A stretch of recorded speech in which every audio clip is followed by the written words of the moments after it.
Sentyabrın 27-sində erməni silahlı bölmələrinin atəşkəs rejimini növbəti dəfə pozaraq mövqelərimizi atəşə tutması nəticəsində silahlı qüvvələrimizin şəhid olan leytinantı Baxışlı Allahverdi Əbilfəzoğlu anadan olduğu Hacıqabul rayonunda Hacıqabul şəhidlər xiyabanında torpağa tapşırılıb.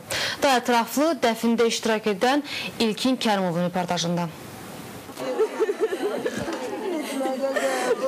Ötən gün cəbhənin Beyləqan istiqamətində düşmənin açdığı ateş nəticəsində şəhid olan ordumuzun zabiti Allahverdi Baxışlının nəşi dəfn olunması üçün doğulduğu Hacıqabul rayonuna gətirilib. 23 yaşlı Allahverdi evin tək oğlu subay olub. Cəmşid Naxçıvanski adına hərbi məktəbi bitirdikdən sonra ön cəbhəyə yollanıb. Səngər yoldaşları şəhid leytinantın döyüş postunda qəhrəmanlığından söz açdılar. Şəhidlərimizin intiqamını almaq üçün Səngərdə, cəbhədə olmağı arzulamışdır.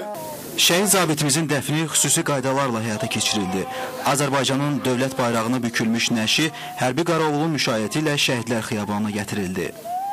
Şəhid zabitimiz Allahverdi Baxışlının dəfn mərasimində böyük izdiham yaşanır.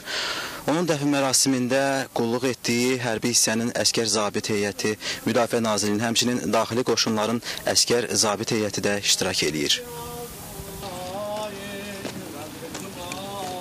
Əvvəlcə dini ayinlər icra edildi, şəhidin ruhuna dualar oxundu. Sonra havaya yayılma ateş açıldı. Ateş vəziyyəti, al!